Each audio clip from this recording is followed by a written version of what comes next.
Good morning, everybody, or good afternoon. Welcome, everyone.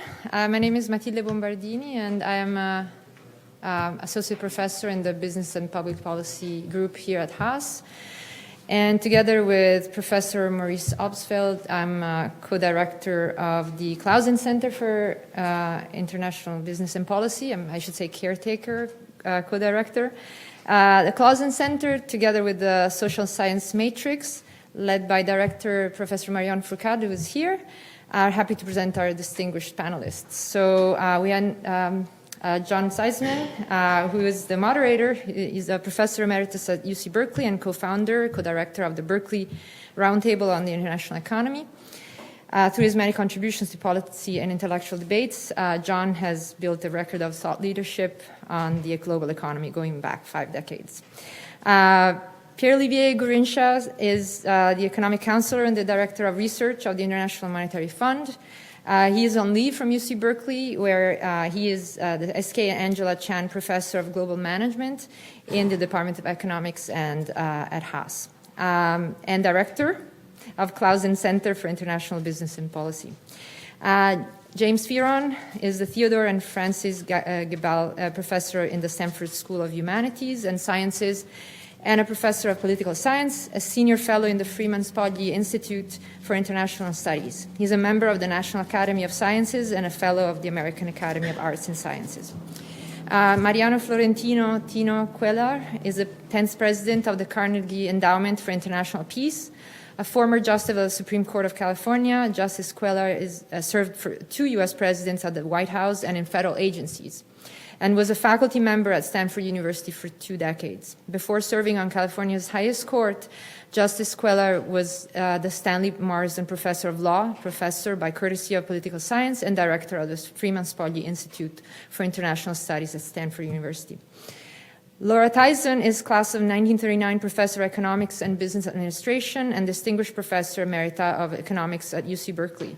Professor Tyson is well known for his distinguished career in both academia and government services. She's a former National Economic Council advisor and past chair of the Council of Economic Advisors. So join me in welcoming our speakers.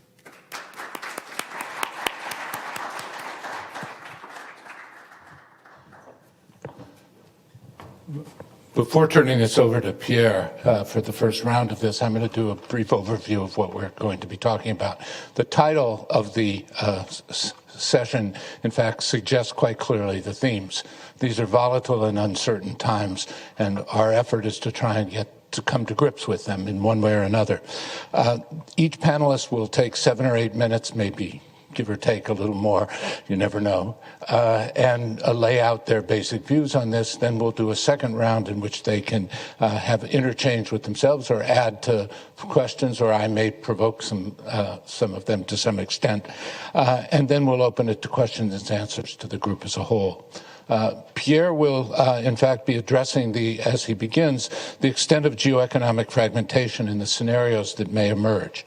Then James Fearon, who brings a security lens to these questions, will focus considerably on the China challenges that are before us.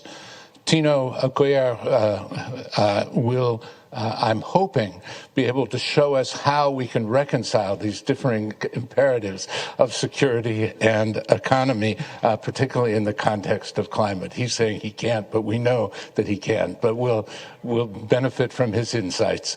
And Laura Tyson will, with a particular focus on climate, will, as she always does, provide an integrated and insightful interpretation of developments.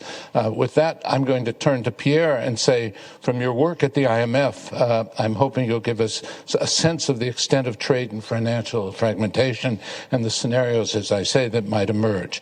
As we move into a discussion, we will all want to consider that if the multilateral consensus that has been in the past is no longer possible, what approaches actually are in order. So, Pierre?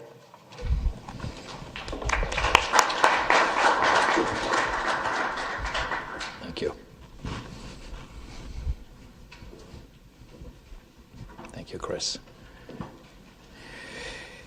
Okay, well, thank you all very much for being here. I will use the 7 minutes or so I was instructed to use in the first round to talk about geoeconomic fragmentation and the implications for the global economy. And this is, as you can imagine, a topic that we spend quite a bit of time thinking about at the fund in the research department and also in other areas of the fund.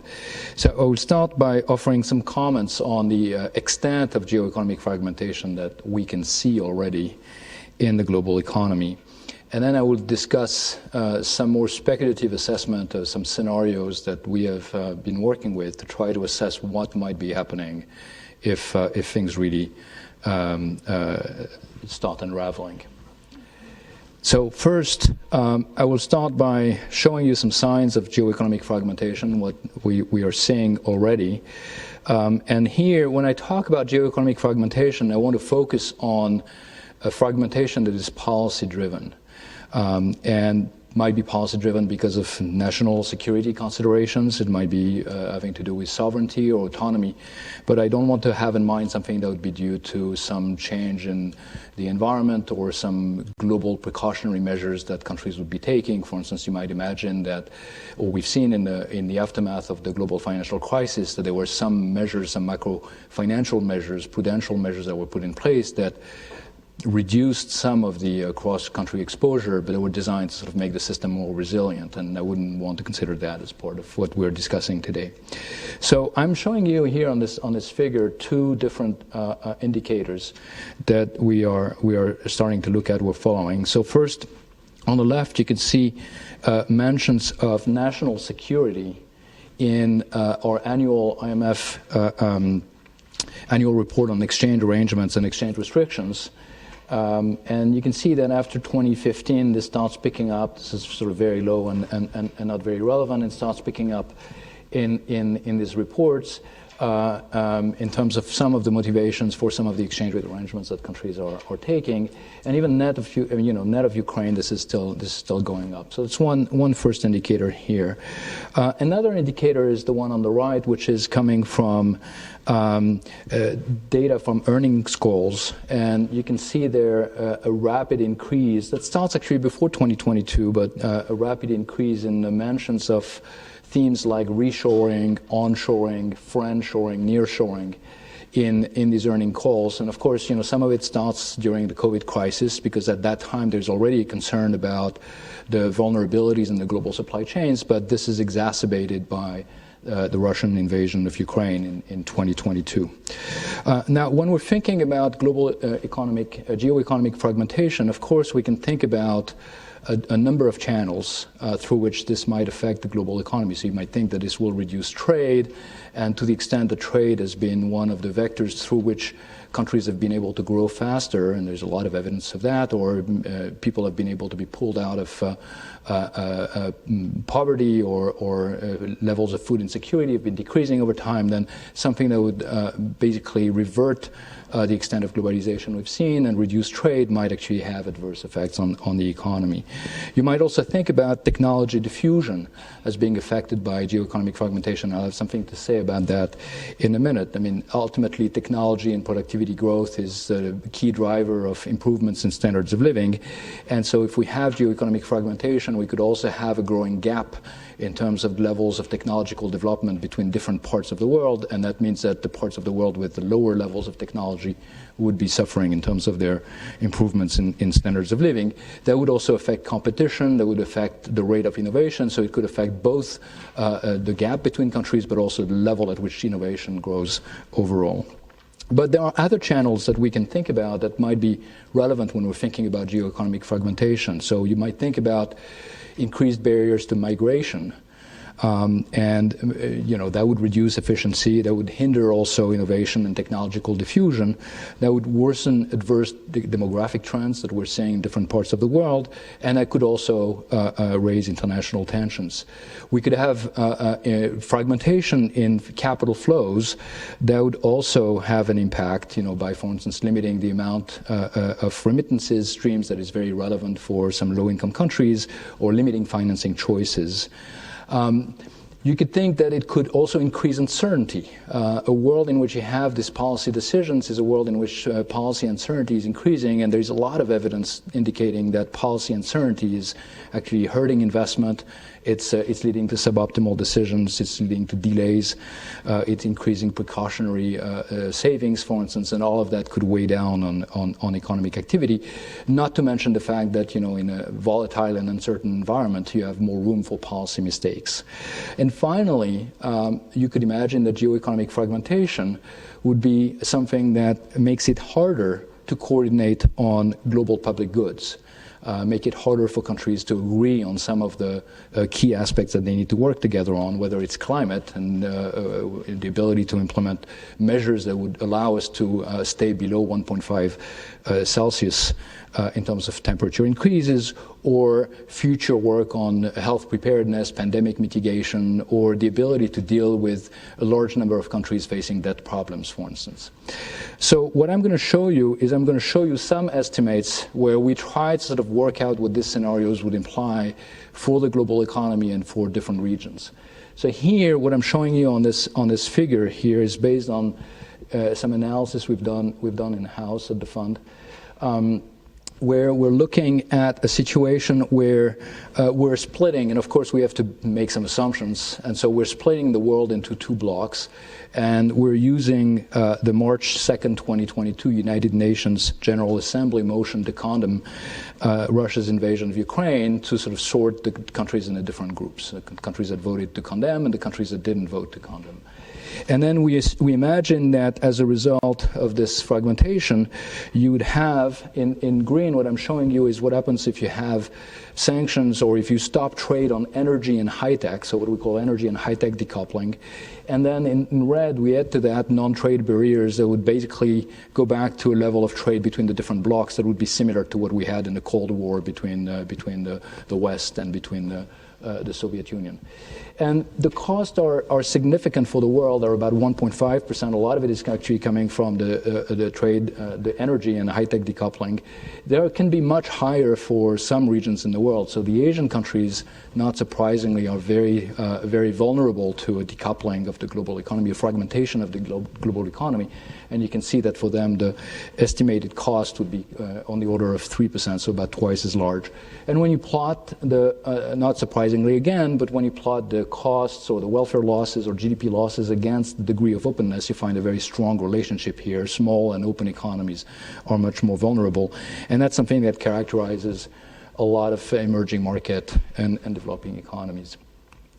Now, that's one scenario where we have this sort of energy and high-tech decoupling, but there are a bunch of other scenarios we've run or other researchers have been working on the WTO or elsewhere. And so here, in a recent staff discussion note that we published in mid-January, we surveyed the landscape, if you want, and we put together this figure that shows the range of estimates. So this is a pretty large range, and it goes from, something like 1.5% of GDP, as I've already mentioned, to something that is on the order of 7% to for some individual countries up to 10, 12%.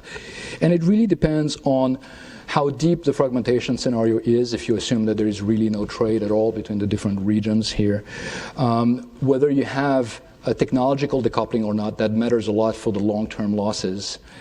Whether you have any substitution in the short run, so that depends on what the elasticity of substitution in this modeling exercise. And in a sense, you have sort of a U-shaped relationship. In the short run, it's very hard to substitute away, so it might be very costly. Or let me restate, if it is very hard to substitute away, it could be very costly. In the long run, you may have substituted away, but then the technological decoupling might kick in, and so you may have high losses because you're sort of on this different productivity growth path, and so you might have also long and elevated costs. We find that overall, emerging markets and low-income countries are the most vulnerable, and in part because they are behind the technological frontier, and any fragmentation would make it much, much harder for them to catch up, and they're also quite open to start with. Now, what does this imply for policy challenges? And this is my next to last slide. So there's been a lot of, as I've mentioned, there's been a lot of discussion about reshoring, some of the measures that have been implemented by some countries, in particular the US, have made it a condition for being eligible for subsidies and things like that. One of the points that we make is that we have to be careful is if the risk is the concentration risk, that your supply chain may be very concentrated, for instance, in semiconductors that are made in Taiwan in only one plant or one factory in Taiwan, then reshoring does not necessarily reduce concentration risk. In fact, the way that trade matrix is organized already, we have a fair amount of what you might want to call home bias, and this is what this figure on the left is showing you. If you look at the domestic share of intermediates, that's the blue bars, it's much higher than the domestic share in production. So in other words, this is an extent to which countries are already producing a lot of their domestic intermediates as opposed to procuring them from somewhere else in the world. And so reshoring would actually aggravate this pattern. And in a little experiment we run, that's the figure on the right, we ask, well, what would happen if you have a shock that is similar to about a 25% contraction in labor supply in a major intermediate goods supplier comparable to China? So think of this as a pandemic that would hit a country like China. And because of the centrality of China in a number of trade relations, it of course has a large impact on the world economy. So we estimate on the left bar, we estimate that the cost is about 0.65% or actually the world is a little bit more than that, it's 0.8, it's not on this figure.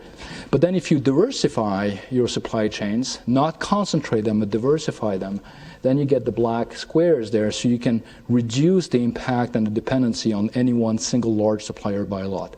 So the point here is that diversification of global supply chains is much more important in terms of building resilience than reconcentration. Now, I will end with this final slide here that is coming back to what I started with, which is evidence of geoeconomic fragmentation, but looking at it from a different perspective by looking at it from the current account balances, so the difference between savings and investment or domestic absorption and production.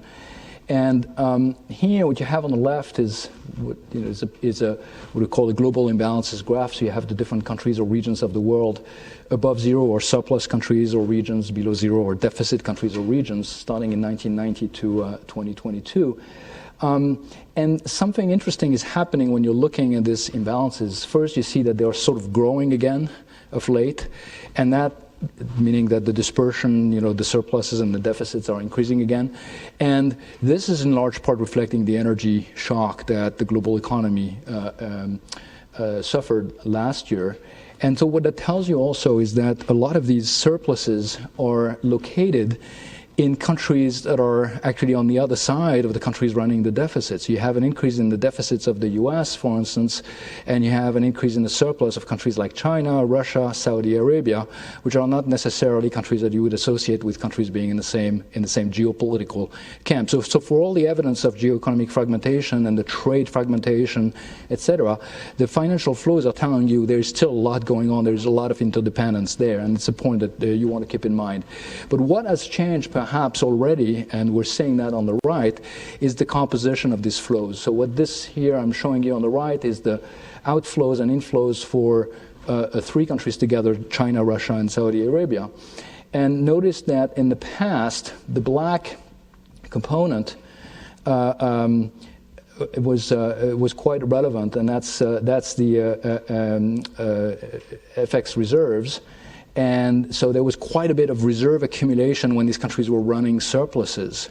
And this has disappeared in recent years, and what you see instead is an increase in other types of flows or errors and omissions, which means things that we can't quite categorize, and we don't really know where they're going or what's happening to them.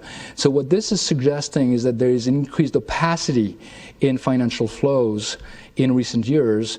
Now, you can imagine that this is an increased opacity because a number of countries that are running surpluses may not want to accumulate reserves in the form of U.S. treasuries in an environment where U.S. treasuries might be frozen, for instance, as part of as has been the case with the Central Bank of Russia.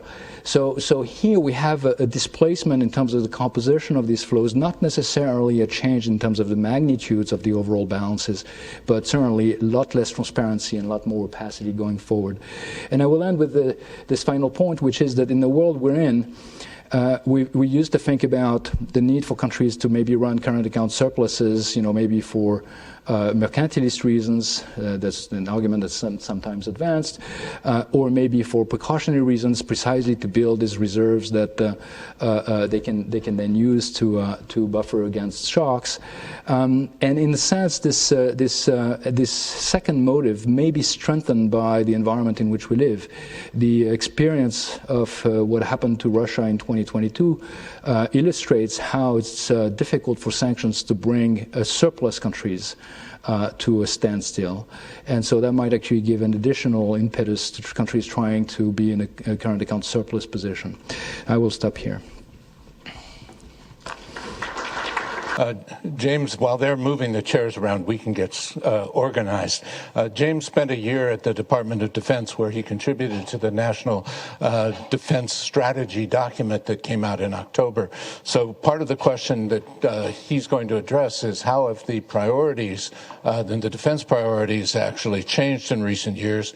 To what do we attribute those changes? And I would add, to what extent does that become entangled with economics, but that we will set aside unless he wants to address it himself. So when we're all set, I suggest the rest of us ascend. And James? Should I go up here? Yeah, why not? We have some sort of order. I think you're Maybe one Oh, there okay. or What's there? that? Or okay, here. Oh, we can this speak. Works. Okay. Where I thought. I'm going to come here until somebody moves me. That's good. It's good. We'll Okay. put that down. Now, before James gets started, I would say Laura and I have back problems, so occasionally we may stand up. That's not because we're going to walk out on everybody else, people. but just That's right. to stretch a little bit. So forgive us in advance. Should I start? Please. Okay. Well, thanks very much, and thanks for the opportunity to talk here. I should start out. Yes, John mentioned I worked last year. I was on leave from Stanford and spent a fascinating year in the office of the Undersecretary of Defense for Policy, working with the group that worked on this the 2022 National Defense Strategy. That said, this should go without saying, but just to be 100% clear, I'm talking as in absolutely no representation or on behalf of, I'm talking as a DOD or the U.S. government, but as, a personal person from Stanford.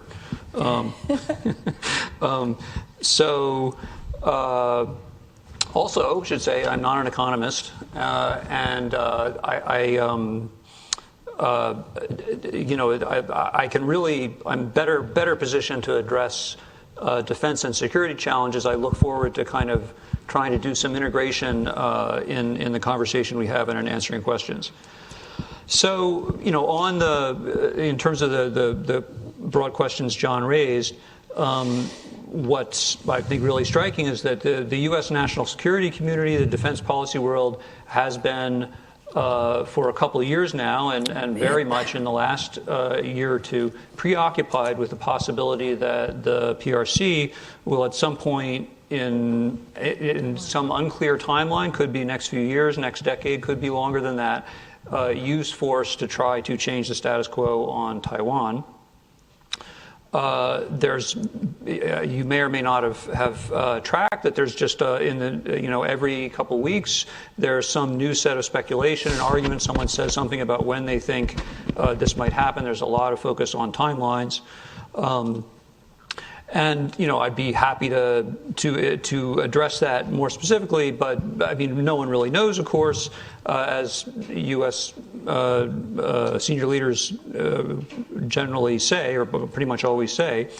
But you can also say that this preoccupation, I'd say it's based on a quite plausible view that there is a non-trivial risk that you could see military action of some form by the PRC to try to reincorporate Taiwan to change the status quo using force, and and there is a non-trivial risk that could lead to a quite major war, a really major war between the U.S. and the PRC, or U.S. allies and partners in the PRC. That would be a disaster. It would be terribly costly in many ways, including it would be economically, or it could be economically catastrophic, both in the region and globally. So, I mean, I think this would be an interesting thing to discuss, but, you know, the degree of global economic fragmentation that might follow, I think it's, Pierre would almost surely agree that the degree of fragmentation that could follow from such a conflict would make the kind of changes that we're seeing in the absence of that look pretty marginal, I suspect, quite marginal. Yeah, I'd be interested in I mean, I think in some of your, just thinking about some of the slides you presented, I'll throw this out as something that would be interesting to discuss. I don't think it's really that plausible that we'd see decoupling or fragmentation on the order of what we saw in the Cold War. I think it's far more like you'd see much more marginal than that the current international economic system, even in the absence of the use and smooth functioning of our multilateral trade institutions as occurred in the past, even without that, the built-in forces in global value chains and FDI and multinationals and lobbies in many countries for maintaining trade relations are pretty strong. But you know, not my area. So, of course, we hope that a major conflict, military conflict, is I think it is a low probability event. A lot of the stuff that, you know, the 2022 NDS is focused on, and a lot of U.S. defense policy thinking these days is focused on what needs to happen to keep it this a very low probability. In a slightly longer term, you know, a slightly longer run perspective, the U.S. defense policy is in the process of attempting to make a hard turn away from what had been a core focus for much of the last 20 years, which was counterinsurgency and counterterrorism. And, you know, in the last 10 years, well, and more than that, the war in Afghanistan. You see this concerted effort to try to shift towards a set of challenges related to the very large scale and very focused military modernization of the PRC, and a set of plausibly interpreted policy changes in foreign policy of the PRC that are raising concerns about, for example, the independence of, or the continued status quo on Taiwan. So the focus of the 2022 NDS was the kind of a top-line objective was this need to, as it says, sustain and strengthen deterrence on a set of vital national interests, and these are not exclusively, but mainly major, concerns related to major power conflicts. Taiwan being one such scenario, but not the only one. Russia was characterized in the document as an acute challenge, and as we're seeing, that's also another major power issue, very much, very obviously in play. So how do economic considerations play into these defense priorities and objectives? My impression is that the Biden administration and also previous administrations are the general worry, like the motivation for these security policies or defense policies and orientation is a worry about an economic threats in the long run, medium and long run threats to the political and economic autonomy of major trading partners in the Pacific Rim. So the long-run concern would be in the sense that PRC policies may threaten U.S. or could threaten U.S. ability to trade and interact with major Pacific Rim economies, that PRC economic and military leverage may be increasingly used to influence their domestic politics, for example, essentially to make the world safe for the CCP as they see things. So the response to this is, well, having been kind of focused on counterterrorism and counterinsurgency since at least, since 9/11, a whole bunch of things have kind of, there's a lot of catching up to do in terms of reinforcing, enhancing deterrence for a different set of security or military problems, particularly in the Pacific. Doing so is in itself risky, and tricky. There's I think there's a good deal of attention to the risk of kind of what in the field of international relations we talk about is called spiral dynamics, that the U.S. in attempting to do things to enhance deterrence would actually increase the likelihood of conflict by increasing, say, PRC perception of threat, or changing military balance or things like that. So it's a tricky thing. I think at the same time, coming back to economics a little bit, my sense is that at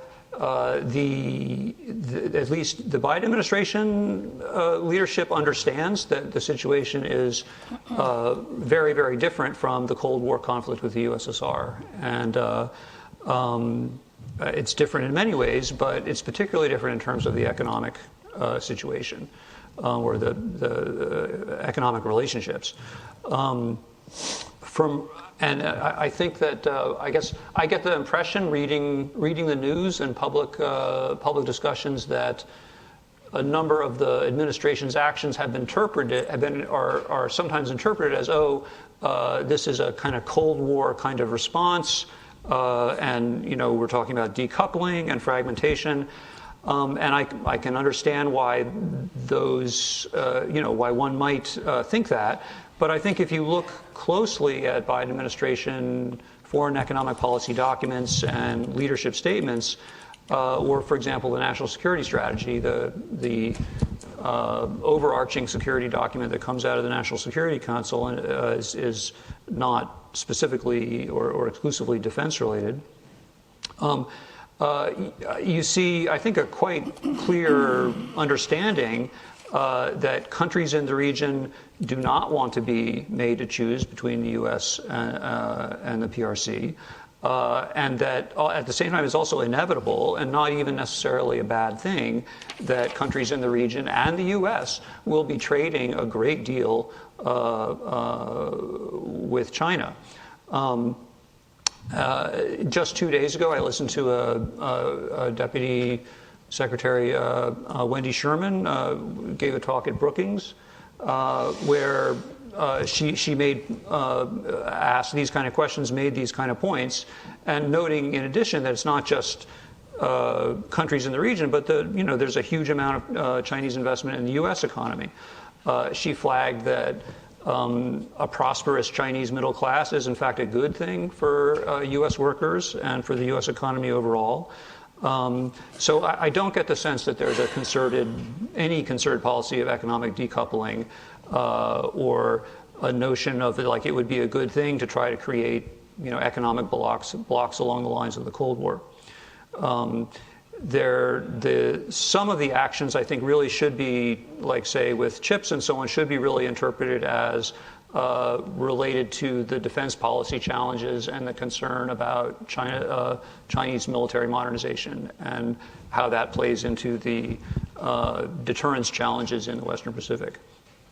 So I think that the broad question is how do you, for the U.S. defense policy, as I see it, is how do you get to a situation, maybe this is more my take, how do you get to a situation of stable, long-run deterrence on the security side of things as an assurance or a support for backing what the administration is always talking about or likes to call a free and open regional order, which really refers back to this kind of political and economic autonomy of countries in the region, that they maintain an ability to trade with who they please, according to something like commonly observed, rules of the road. The administration released something called the Indo-Pacific Economic Framework. They started talking about it in late 2021 and released the documents, I think, in early 2022. This is a set of talks oriented toward, as I understand it, it's I don't have deep insight into this at all, but talks on on trade, including digital economy, tax policies, a set of other pillars that they are talking about with 13 countries in the region comprising something like 40% of global trade. It's a little unclear. I mean, the discussions are ongoing, and they say they want to have a set of results by November this year. It'll be interesting to see. I don't know if there are other panelists who are following this and could say something about it. It's a different approach, and the administration's to kind of traditional U.S. Trade policy, which traditionally there was talk about and focused on trade agreements. This administration, like the last one, and I'd say one of the big changes is neither the Republican nor the Democratic Party seems to want to talk about trade agreements at all, and they don't even like to use the words. The national security strategy has a sentence in it, which I should have written down, but it's something like we need to modernize or move past kind of the free trade agreement approach, and they talk about fair trade and so on. Whether this can deliver, we'll see. I really don't know.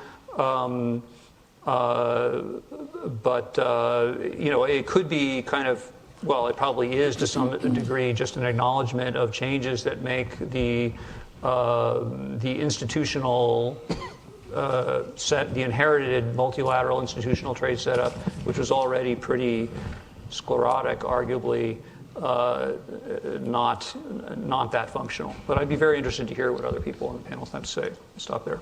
Thank you very much, James.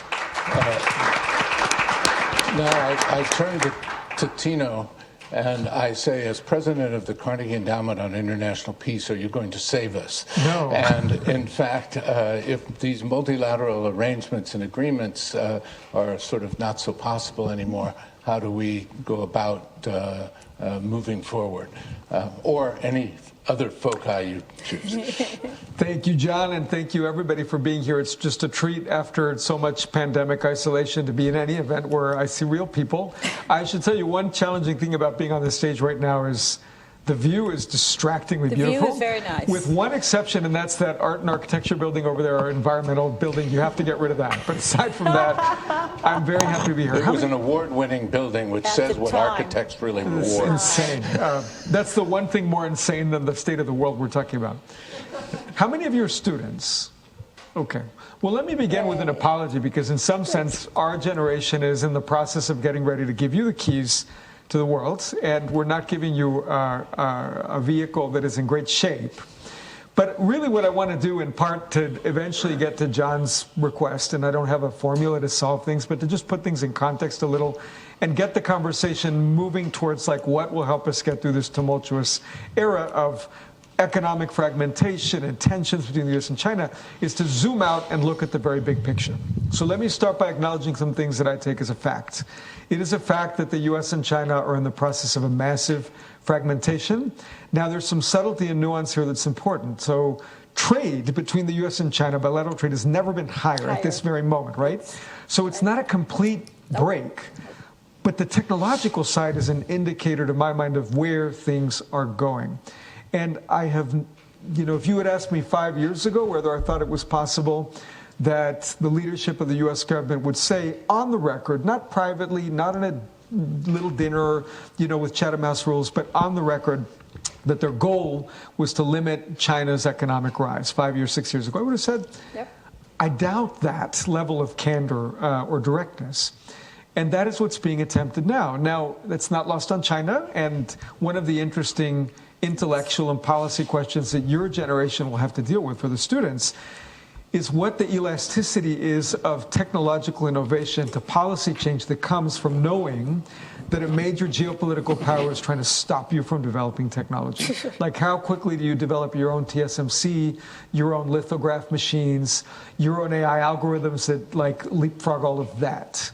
Or conversely, is there something, do we have the courage of our conviction, something in the secret sauce of a California, a place of immigrants, a place of openness, that creates a different kind of technological innovation story? So that's one thing I'll just put out there. Second, I think it's worth recognizing that much of what is driving any policymaker at the highest levels in the U.S., probably in China to some extent, but I'm more familiar with the U.S., is a little overdetermined. So if any of you traded places with Jake Sullivan or Gina Raimondo, you might do things a little bit differently, but I doubt that you would have complete freedom to totally rewrite the story. That's to say that even if you vary the party, even if you vary the personality, there's some degree of geopolitical pressure, economic reality, domestic political reality that hems in these policymakers. Okay, that's the part of the news. But the other piece of context that I think is crucial here is to think about what moment we're at in human history. Everything you see around you, including the ugly environment award-winning building over there, is created and made possible only because of the Industrial Revolution. And that has been the tiniest fraction of human history. So if I zoom out a bit, the world does look depressing, difficult, painful, certainly if you're in Europe and think about Ukraine, if you're Ukrainian. But let's remember that in 1950, literacy was about 50%. Now it's about 90%. In 1950, life expectancy was about 46 years. Now it's about 76 years. That's the trend we're on. So my frame to you is, if I zoom out a bit, to me, the questions of economic fragmentation, the war in Ukraine, the frostiness of U.S.-China relations, the economic dislocation and fragility people feel are all about disruptions on a path that humanity can and should stay on, ideally, to enormous progress, enormous possibility, right?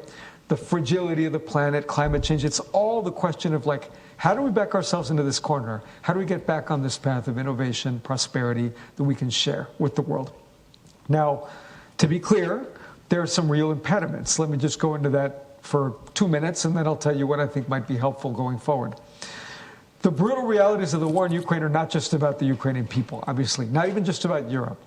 They're about the fact that we wrote a check as a world in 1945, 1947 roughly, around the time the UN was created, negotiated right around, across the bay, that there would be a system to stop aggressive war from happening. That was never perfectly achieved, but the scandalous reality of having a UN Security Council member be the party engaged in aggressive war is a particularly poignant indication that we don't have sufficient funds to cash that check, to channel Martin Luther King. So that's on all of us, and it does highlight that the problems here are not just about Ukraine. They're really going to affect potentially billions of people. Like, what does the world do when aggressive war occurs? That has to be counterbalanced with a really brutal political reality if you're a taxpayer in Western Europe or the US, which is you're shelling out $5 to $6 billion a month collectively to keep the economy of Ukraine afloat. And that's not even counting the amount of money for the missiles, for the drones, for the millions of rounds of ammunition. So there is a question about how long this war can continue. But I don't think it would be wrong to conclude that on the other side of this discussion, sitting in the Kremlin, are people, or is a person, thinking that time is on his side, right? So how does that look when you're trying to limit aggressive war? Second, the frostiness of U.S.-China relations are not just a problem with respect to potential decline in growth rates. They also are on the minds of people like me because there's just an aggregate increase in the risk of an off-the-equilibrium path, dramatic, staggering conflict, and even a pretty minor one between the U.S. and China. It's going to go way beyond what the predictions indicate about just sort of a moderate loss in growth. And I think it's just important for us to recognize that even though the U.S. and China have serious and important differences, and as a former U.S. policymaker, I look askance and with concern at a lot of things happening in China, as I'm sure China does with respect to us. I just note that question of what is the risk of that off-the-equilibrium path event, particularly around Taiwan, but not exclusively, that's got to be on our minds. Third, every institution that involves thoughtful people trying to make choices about budgets and about the use of legal authority is facing a loss of confidence around the public. So, people lose some confidence in the University of California or the California Supreme Court or the IMF or all of the above. And to me, this generalizes by saying, to a first approximation, no country with a very large population knows how to govern in this era very, very effectively. We're all trying. We all have ideas. We all have some things that go better than others. But if we're not talking about Denmark or Singapore, I think governing at scale is really, really difficult. And so in the U.S., that means we take our chances with democracy. We do our best. in places like China that have a more authoritarian tradition, that means leaning into that tradition to some extent.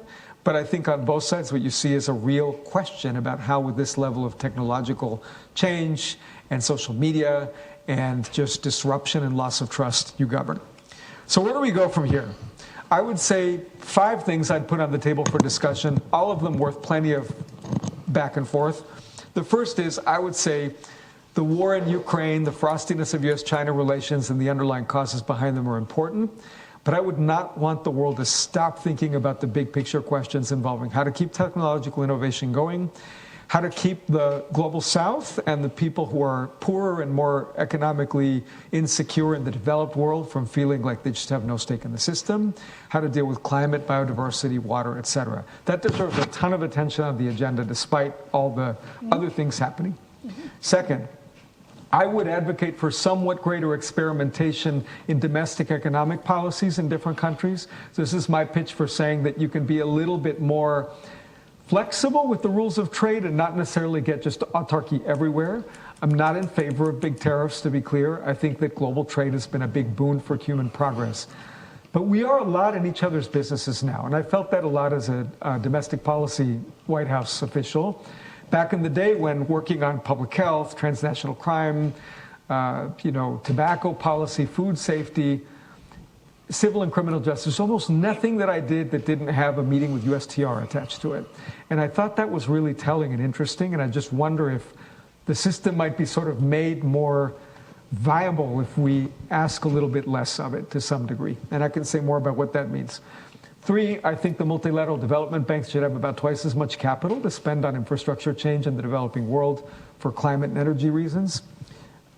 4th, I think the stuff happening around AI is really interesting and exciting, but requires careful attention. And I'm not sure that any one actor has all the right incentives, certainly not the private sector that's developing most of the technology, even though they're potentially in a position to do some good things with it. And I suspect, by the way, that getting the governance and regulatory framework right there would be a potential boon for billions of people who could benefit from the technology to deal with medical, educational needs. Last but not least, I think all the geopolitical problems we're talking about should be leveraged in some way. So on the domestic U.S. side, concerns about geopolitics are driving interest in domestic investment, in technological innovation, maybe starting to percolate into discussions about how to rethink our immigration policy. I think maybe a U.S.-China degree of competition might also develop greater interest in both countries about how to appeal to the developing world and help them through the energy transition. And I'll stop there. Thank you for really actually providing real insight and some possible directions. Laura? So I think I'll just throw a few things out there. I have been working with John. We did do a paper for Omidyar thinking about sort of looking forward, thinking about the big structural drivers and uncertainties of the global system. I will play off of my comments with John there. But let me just start with something that occurred to me as I was listening to my other panelists. And that is the path dependency of where we are with China today in the United States. I don't think people recognize, but I clearly recognize it because I was involved in this part of the transition to the Bush administration in 2000. If you had talked to Condoleezza Rice at that time, what she would have said is that the major foreign policy challenge for the United States was China. And because we weren't yet thinking about what was going to happen in the Middle East and insurgency and how we were going to totally flip, and we were simply going to sort of focus on that. There is a growing, and it does grow over time. It was there in 2000 and it's bigger now, a growing group of maybe different interest groups that really would like to reduce as much as possible U.S.-China interdependence, or would like to put as much pressure as possible on China to be like us. There are religious groups. There are human rights groups. There are ethnic groups. For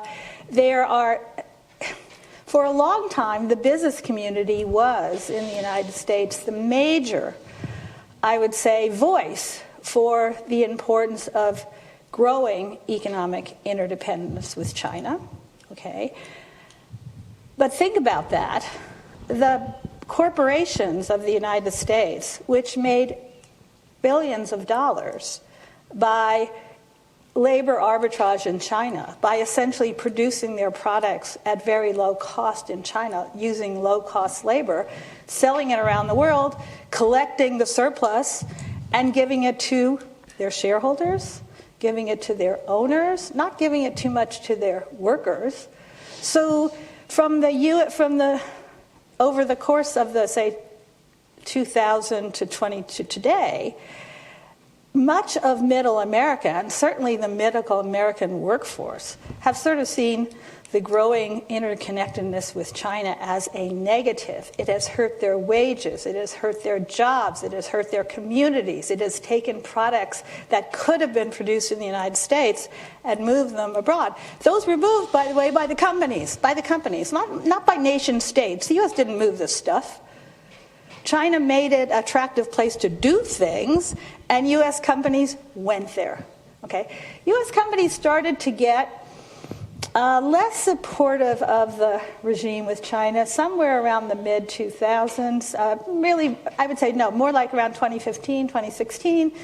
It was like, okay, they're stealing our intellectual property. We knew that. They were always stealing our intellectual property. We used to get a better deal. We used to get higher returns from the trade-off for us, the company I'm speaking now, is, we'll let them steal the intellectual property, but boy, do we make a ton of money through our interdependence with China. We love it. They became less and less convinced that the balance of returns worked for them. So a major, perhaps the major voice for easing U.S.-China tensions, the business community in the United States, that voice has been lowered. That voice is no longer dominant in those discussions. And indeed, some of the companies are actually now on the other side. The national security companies are certainly on the other side. They're sort of saying, okay, yeah, we can't really depend upon having so much of the supply chain of semiconductors in Asia. We put it there, by the way. The companies put it there. Okay, the companies put it there. They're like, probably not a good idea anymore. Let's bring some back. And the U.S. government says, here's a whole bunch of subsidies. Here's a whole bunch of tax credits. Here's a whole bunch of things that will help you bring it back. So I just wanted to start there because I think the history of all this matters. And I also will say what has been mentioned here is that the increasing frictions between the U.S. and China, you cannot underplay the sort of change in the policy environment that President Xi himself has introduced. Okay, there is a change on the Chinese side as well. And I think you cannot, and whenever I hear about Hong Kong, I'm reminded of the fact a lot of people look at what happened in Hong Kong and say, see, China's going to do this. It's just a matter of when they're going to do it and how they're going to do it. They did it in Hong Kong, and we let them do it. So I just want to, I thought I wanted to start with that view. Let me talk a little bit about a phrase I'd like to be defined by this panel. How do you measure technological decoupling? What does that even mean? If everybody's working on the same AI technologies, the same digital technologies, the same nuclear fusion technologies, how are we just going to do the same thing, but we're not going to talk to each other about it? I really want to know what technological decoupling means. Okay. That brings me to climate, where there at least is a recognition throughout this entire period of time of deteriorating U.S.-China relations. There has been a sense that one area where we can work with them, and we should work with them, is on climate, because it's a shared interest, completely shared interest, because we have moved from the biggest emitter in the United States to China being the biggest emitter in the world. So basically we have the same problem. If we're worried about the world carbon situation, we, the big emitters, have to figure out what to do about it. So shared interest, shared challenge because of the size of the emissions. China has been doing some really, really interesting domestic policy, including its own carbon trading market on carbon. But here's an area where it would seem to me that technological cooperation to deal with a shared challenge would make the most sense. And, you know, at the meetings, the last COP meetings, there was the former Secretary of State, John Kerry, is now the special envoy on basically global relations on climate change, trying to work with other countries on common strategies and common technologies. And he was very pleased that in his meetings with his counterparts in China leading up to the COP meeting, the Chinese were willing to be there with him, were willing to talk with him about it, were willing to be a presence in that meeting.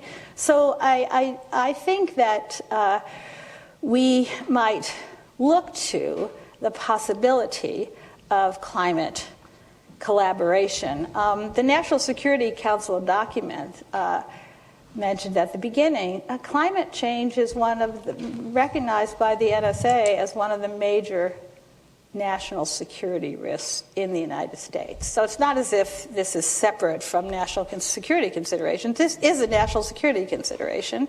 So that seems to me is another reason why we might be able to bring together the agencies on some kind of collaboration with China on this issue. However, and now I'm going to go to the competition part of climate and green and talk about technologies.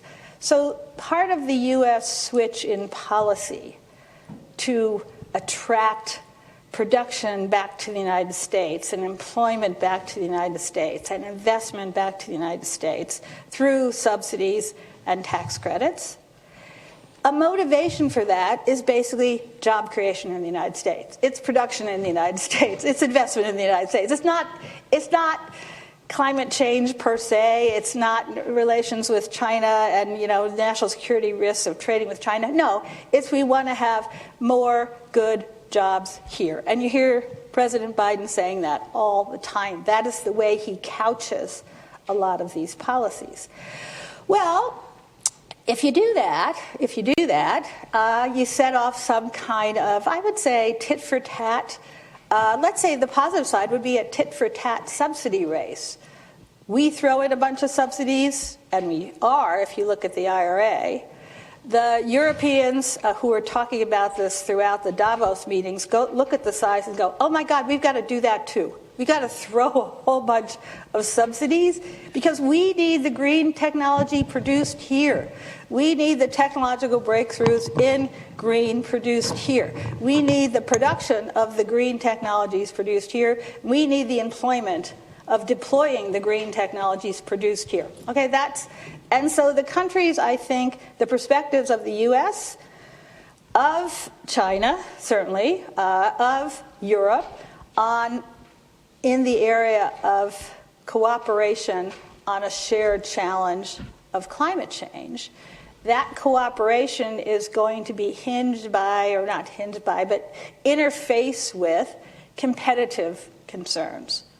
We want the technology produced here. So the kind of competitive nature of the industrial policies that regions of the world are putting together in a good cause to promote the production and services that lead to addressing climate change. That's a good cause, okay? But there can be conflict in this. There can be trade conflict. There can be foreign direct investment conflict.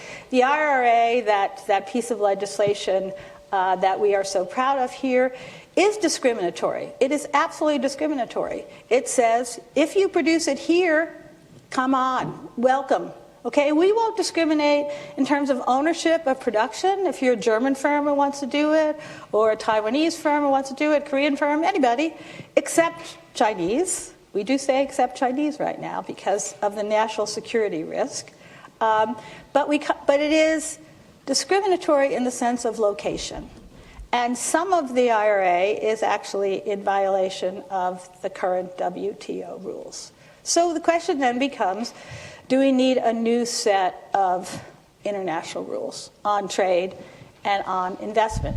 Maybe the simplest way to do it is to think about trying to write rules for a particular kind of trade and investment. So let's say green. So there is a sectoral trade agreement in IT. It goes back to, I think, 1996, 1997. About 87% of the world trade in IT is covered by that agreement. Maybe we need to write an agreement, which is not a whole new WTO, but an agreement in the green space. That might be a possibility. Some other places where I think there's a possibility of collaboration or of international rulemaking in the green space. One would be disclosure of carbon emissions. So now there is a new international standard setting body that has been set up by COP, set up by the UN. And at the end of the day, what this is supposed to do is to insist on standardized, credible information about carbon emissions at every point in the planet, so that basically then an investor or investor in a company who says I'm on net zero can say, yeah, well, you're not really on net zero. You say you are, but your emissions are nowhere near it. So an international agreement in standards, possibility. I mean, the standard body does exist, and it is putting together these standards. Right now, it's totally voluntary, so the question is, could that become regulatory at some point and a global agreement?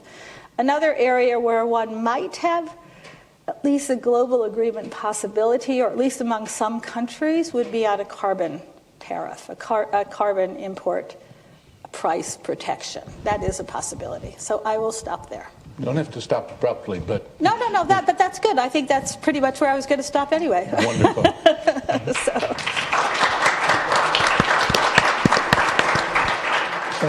Laura raises a very direct question, which is, if you will, that the coalitions and arrangements about technology in technological autonomy and what we often call sovereignty in Europe, in fact, conflict with the kinds of coalitions that are needed to try and deal with the problems of climate. And part of the question, are there ways around it? Obviously, Tino, you raised the issue of doubling the investment in multilateral investment institutions as one strand of that. So I'd love to get the reactions from the rest of you to some of the issues that are out on the table.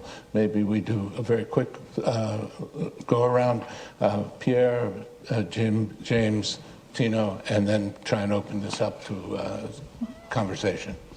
Well, thank you. I thought this was absolutely enlightening and fascinating. Let me just offer a few reactions to some of the things the other panelists have mentioned. So James was making the point, which I fully agree with, that if we were to get in a situation of military conflict between the U.S. and China, would be in a very different environment than the kind of economic decoupling, fragmentation scenarios that I showed you.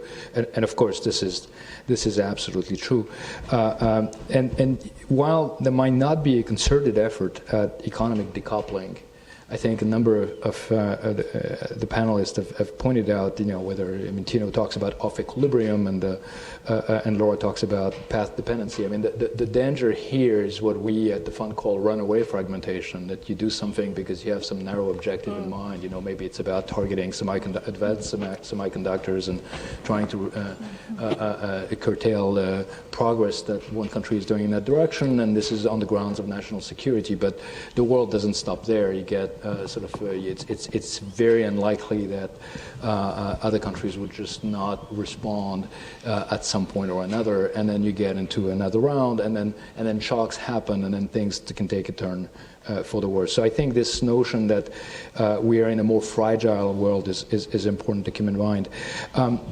Related to that, the question I'd like to ask James is when we're thinking about the China-U.S. rivalry, I think we have to, Laura talks about path dependency, but really this is the emergence of this multipolar world. Yes. It's the rise of a major power on the economic and global scene that we're seeing, and it proceeds in fits and starts, a little bit like plate tectonics, that nothing moves for a while and then you get one of the plates moving, as we've been reminded in a horrific way recently with Turkey and Syria.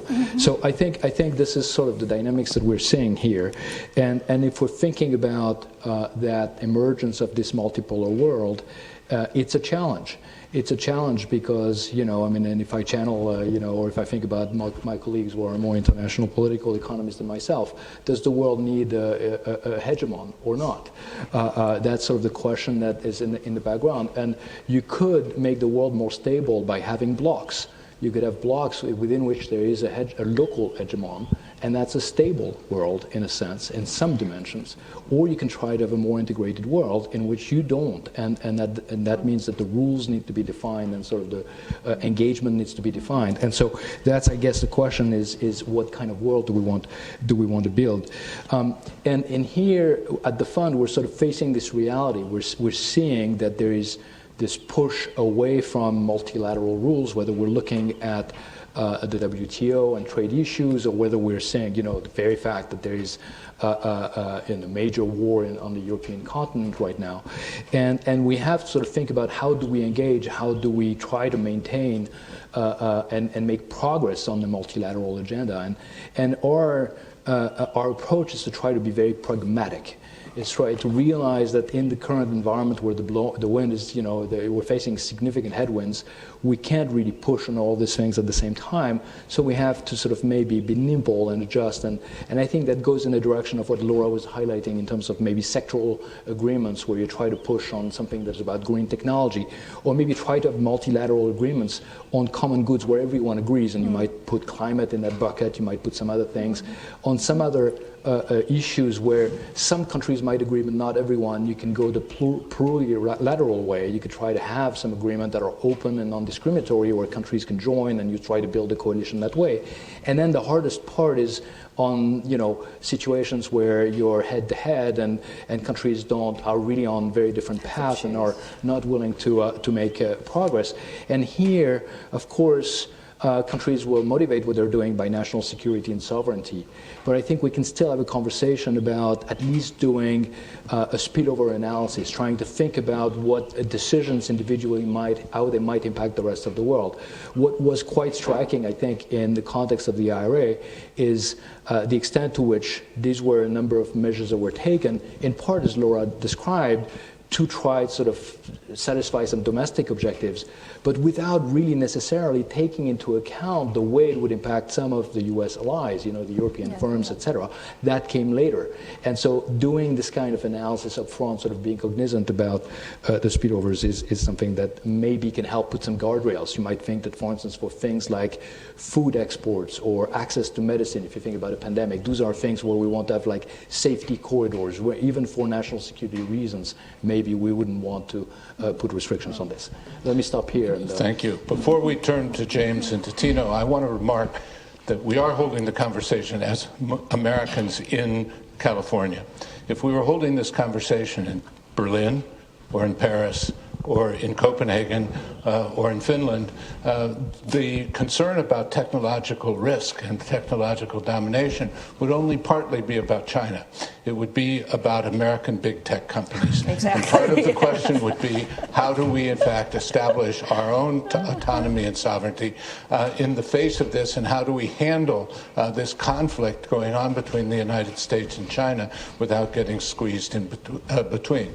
Now, I don't think today we're going to be able to really engage with that issue because we have a whole range of other topics on the floor, but I think it's absolutely a critical one that in a different context, perhaps all of the four of us and others can, in fact, take up.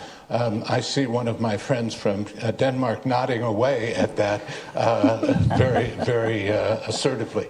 So, but I don't want to distract you from what you might have wanted to say, James, but I did want to make that point on my behalf. Thanks. Well, I'm interested by the idea, Pierre-Olivier, of this runaway fragmentation and I'd be curious to hear and read more about that. Not to dismiss it at all. I mean, I'm not obviously in zero place to do that. I guess, or what I do wonder about it. I mean, what I know from the IPE side is a lot of our thinking is really driven by kind of the specter of the 1930s and the fear of a collapse of, a real shutdown of trade. And, you guys are expert on this kind of thing, but I wonder, the nature of many things have changed from the 1930s in the trade sector, and the depth and global value chains and the effects of these. I wonder.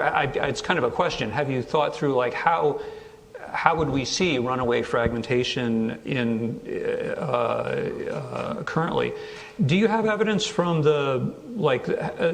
I'm sure you guys have been studying the economic impacts of the war in Ukraine. Do we see concerning? I mean, I think a big conflict in the Western Pacific would be an entirely different thing, but nonetheless, I'd be very interested to know. I mean, how obviously the war in Ukraine has been, the costs are stunning at the level of human life, injury, refugees, dislocation.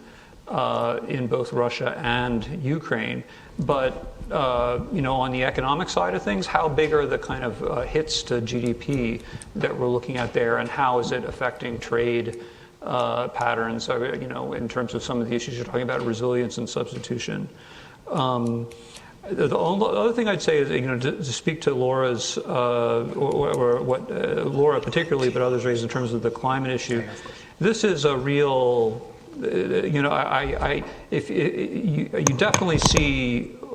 I think if you look at their documents and how they're talking, the Biden administration understands that this is a tough circle to square, or square to circle. How does it go? I don't know. But they, on the one hand, want to say, climate is not something we can make progress on without high levels of international cooperation. Right. And they say, I think which is the right thing to do, we are ready and want to talk about cooperating, and the door is open. But at the same time, they're saying we also, the phrases go like, the PRC is the only country with the means and intent to revise the, global rules-based order. And want to kind of mobilize and focus on competition. And, a not uncommon response by Chinese diplomats is like, you can't do both. They want to say like, okay, you want help on climate? And I don't know, I'm not quoting here, but, effectively it would be adopt our position on Taiwan. So with that, I'm going to ask a question. Are we absolutely obliged to stop at 1:30, or can we take 10 extra minutes? We can't. We have to. Okay. So. Why don't we go straight to questions? I think. Do you want to make any? No, just go straight to. So let's open this to questions. I think questions.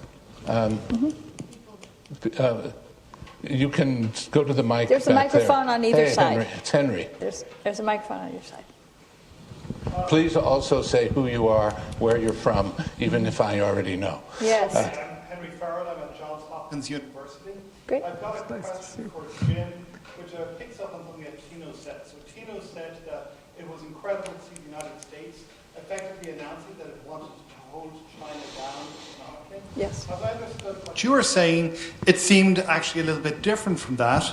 You seem to be arguing that from the US perspective, this is not about trying to keep China down, but these are technologies with specific military applications, which the US is trying to prevent China having similar access to.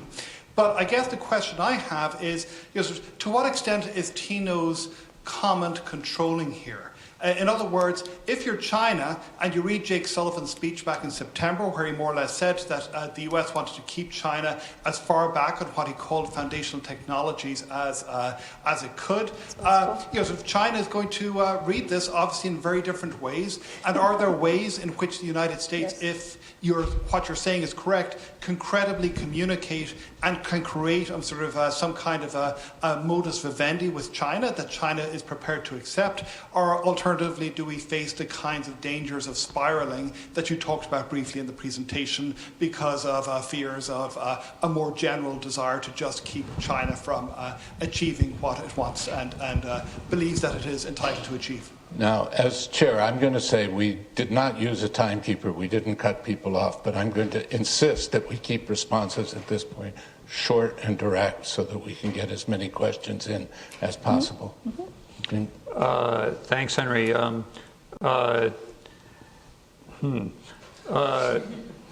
It's a great set of questions.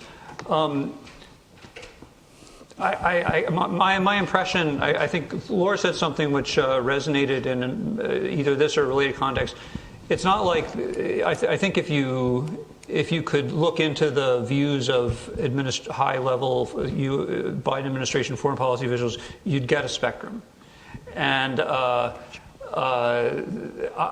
think that the Jake Sullivan thing you're referring to and some of that language on technology, it's not so much like, well, I'd like to think, and I think some people would say that's not really, it's not about keeping China down. It's that we have come to the realization that this was a one-way street, and that they were admitted to the WTO and then exploited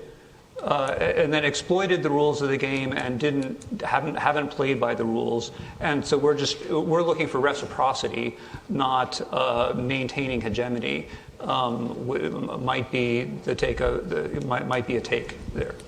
Laura and I have held some conversations with some of these people. Do you want to comment on it at the National Security There's a spectrum of views, and there's a very, very serious split. I mean, it's not just a spectrum of views, but I mean, if you talk to people from the National Security Council about the semiconductor policy, it is essentially war with China on semiconductors, period. What Jake said exactly reflects that view. If you talk to people in the Commerce Department, they're kind of talking about, the need to rebuild the semiconductor fabrication capabilities in the United States because we need to have a more competitive supply chain, and I think that's a valid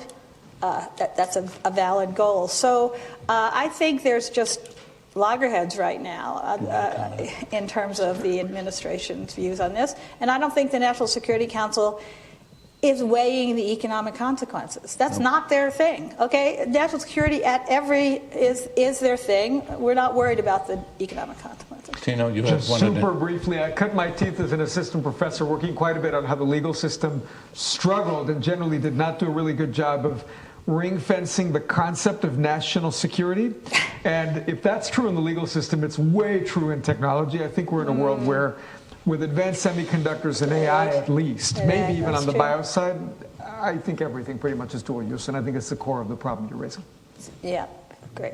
Do you want to add anything to that? Dual use all the time. Let's turn to another question while we still have time for that. Right. Sir, your name and where you're from. Thank you very much. This has been a very tremendous panel. My name is Haikun. I'm currently a senior studying economics. I kind of just wanted to, I guess, question the rhetoric of the panel a little bit.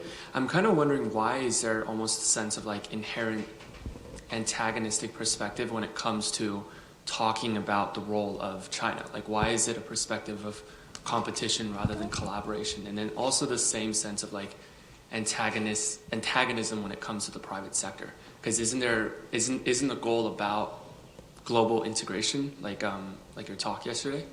What I'm going to do is take all three of these questions very briefly so that we get one round of responses, and we get an extra 5 minutes, but we still need to do it that way. Great, thanks. My name is Bing. I'm a first-year MBA student. My question might be a little long, so I wrote it down. But so thank you, panelists. You guys mentioned that the importance of technology innovation as well as like climate cooperation. But I've never seen a higher rate of progress other than the Cold War. So like a controlled environment of competition can be helpful in this situation. But as we can see, the war in Ukraine, there has been a tremendous amount of like humanitarian crisis, environmental crisis, as well as economic disruption. So how does both parties in this situation, China and U.S., in a such volatile environment, both politically and socially, how do the policymakers keep the tension under the boiling point, and how, like, if there's anything the policymakers can do to control the tension? All right. Thank you. Sir. Hi, my name is Anchit Jain. I'm originally from India, but I'm an MBA student here at Berkeley Haas. And my question is sort of opposite of the previous question. So I wanted to ask, basically there's this theory which is popularized by Professor Graham Ellison of Harvard. Thank you for listening. It speaks of the... To learn more about social science matrix, Thucydides please visit trap, which says that if there's a dominant power, matrix.berkeley.edu. which is the US, and if there's an emerging power, which is China, there's always a sort of a position of conflict between the two. And that conflict, there might be a flashpoint, which is maybe Taiwan or Hong Kong, but there is a natural tendency for conflict. So how much do you sort of ascribe to that view? And if you sort of ascribe to that view, do you think that the US should sort of take actions early and be more aggressive in sort of combating China? If I understood, and there's one last question behind you, so let's take the question. But I was going to say, if I understood, you're asking about basically Graham Allison's view of the matter, and the answer is carefully, carefully. I mean, that's what the basic position he takes. Ma'am, to the microphone so we can hear you, please. Hi, my name is Charlotte. I study economics here. I'm wondering if the United States and China how we might be able to navigate the conflicting needs for collaboration over climate and tech decoupling at the same time in terms of developing fusion technology. Wow. I'm going to give a quick answer to a couple of these and then turn it. The fusion technology issue is really an open-ended one where the question is, it's basic research. How do we structure collaborative basic research? And it's quite a different problem from the semiconductor or other kinds of things. There may be some hope in that. But a number of us, in fact, were involved in one way or another in the WTO entry of China into the WTO. And I can assure you that the conversations held at the time and the outcomes were quite radically different, which is, I think, part of what has sparked some of the concerns. But with that, we're being granted a 5-minute excess here. So I'll jump in really quickly on some. I Timo. can't answer all of them, but just very briefly on the Thucydides trap. I think Professor Allison has some neat ideas there. I would read Thucydides' work actually a little differently and suggest that there are ways to avoid certainly the worst conflicts. But I think he's right to note that this is a period of remarkable peril, potentially, and concern, which leads me to answering the first question. And I would just note, look, the kind of world that I think we all want to live in is one where there's plenty of room for the U.S. to prosper, for China to prosper, while we recognize that they disagree about some basic things. My own view is that I try to take the world as it is, not as I'd like it to be. So if you look at that first meeting between Jake Sullivan and Tony Blinken and their counterparts at the very beginning of the Biden administration, there's no way to describe it other than as contentious, right? Contentious. And then briefly on the private sector, I think the private sector helps the world thrive, but I think there need to be some rules of the road, and what they should be and how to get them to the right place without squelching innovation is really the key question. Okay. Well, very briefly. Very, very briefly. I mean, I think obviously on the first question, I think a place like the fund is, of course, trying to foster engagement and multilateralism, and we're trying to be a place where exchanges can take place, and that sort of helps to address the second question as well, which is how do you avoid getting to the boiling point. I think you keep working together, you try to engage where you can, rebuild trust. Since I have, I'm also going to use my 30 seconds to get back to James and Laura on two questions they were asking and were directed to me. So Laura was asking, well, technological decoupling, how should we think about this? Well, I think technological diffusion doesn't happen in a vacuum. It requires institutions, it requires researchers, universities, it requires funding. And if you start sort of starving some of these things, making them harder, then you can see over time some of this decoupling happening. You know, if you go back to the Cold War, there's very clearly technological decoupling between the Soviet Union and the West, even if you had some technologies that could go through that membrane. And on James was asking, well, what kind of evidence for fragmentation do we have from the Russia-Ukraine war? I mean, there are multiple dimensions, but one I would point out is in the energy sector. If you look at the energy flows, they have been massively and more or less permanently rerouted by the war. And I think this is one area where you can very clearly see that things can happen, sometimes things can happen quickly. Tino, do you want to add anything else before I turn it to Laura? On the view that this panel focused or had an antagonistic tone, I just want to make it clear that actually I am very concerned about the antagonistic tone about the U.S. in its relations with China. And I don't think that we were describing something here. I don't think we were taking a position. Actually, if you asked each of us, we'd probably take maybe different positions, but mine certainly would not be antagonistic. I question the United States on that. On the issue of business, so one of the things we didn't talk about here is kind of the notion of all of the globalization, deglobalization, technological, all this stuff, there are winners and there are losers. There are winners and losers. And so part of what the movement against trade agreements in the United States and for more antagonistic relations with China was because the losers in the United States were able to have their voices heard. They were real losers. Communities were destroyed. Plants were destroyed. Jobs were lost. Companies made profits. This was something that worked for them, okay? But so I just want to say that in all of this, we have to think about winners and losers. And that brings me, I guess, to the last point of a little bit of optimism here. You know, when Biden met with Xi, the meeting took much longer than anybody anticipated. There were a number of breaks. I think in the breaks there were sort of jockeying for the hard line versus the soft line. And out of that meeting, there was a real sense that the Biden administration was going to try to strengthen areas of cooperation and collaboration. And then, unfortunately, the balloon. And what I don't know, and this is just a question for all of you people who are foreign policy or defense policy experts, did the president of China know about that balloon? I don't know. I don't know. There's national security, or apparently there are balloons all over the place. Everybody's doing this.